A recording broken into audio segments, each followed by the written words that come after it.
ನಿಮಗೆ ಅನ್ಸುತ್ತಾ ಸರ್ ಈ ರಾಮ ಮಂದಿರ ಮ್ಯಾಟರ್ ಅಲ್ಲಿ ಕಾಂಗ್ರೆಸ್ಸಿಗೆ ಅಷ್ಟು ಈಸಿಯಾಗಿ ಬರ್ತದೆ ವೋಟ್ ಸೀಟ್ಗಳು ಅಂತ?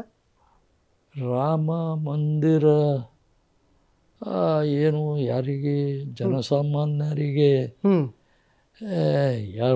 ಹೊಟ್ಟೆ ತುಂಬುವಂಥ ಕೆಲಸ ಇಲ್ಲಲ್ಲ. ಬಟ್ ಅದು ಅಸ್ಮಿತೆಯ ಪ್ರಶ್ನೆ ಅಲ್ವಾ ಸರ್? ಇಲ್ಲ, ಅದು ಇದೆ. ದಿನನಿತ್ಯ ನಾವು ಇದು ಮಾಡ್ತೀವಲ್ಲ, ರಾಮನನ್ನು ಯಾರು ನಾವು ಪೂಜಿಸ್ತೀವಿ, ದಿನನಿತ್ಯ ನಡೀತದಲ್ಲ. ವಿಶೇಷತೆ ಏನಿದೆ?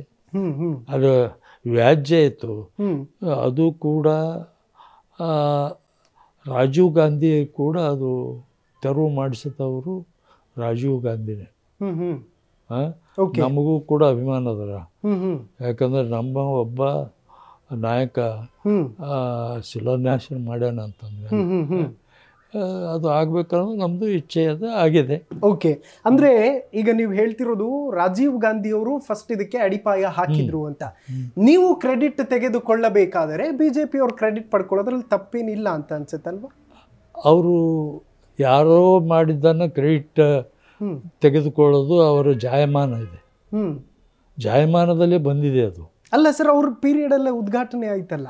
ಆಯ್ತ್ರೆ, ಈಗ ಸರ್ಜಿಕಲ್ ಸ್ಟ್ರೈಕ್ದು ಉಪಯೋಗ ತಗೊಂಡ್ರು ಅವರು. ತಗೊಂಡ್ರಿಲ್ಲ. ಇಂಥವೆಲ್ಲ ದೇಶ ಸೈನಿಕರನ್ನು ಬಳಸ್ಕೊಂಡ್ರು. ಹೇಗೆ ಬಳಸ್ಕೊಂಡ್ರು? ಅಲ್ಲ, ಈ ವಿಷಯದಾಗ ಹೇಳ್ತೇನೆ.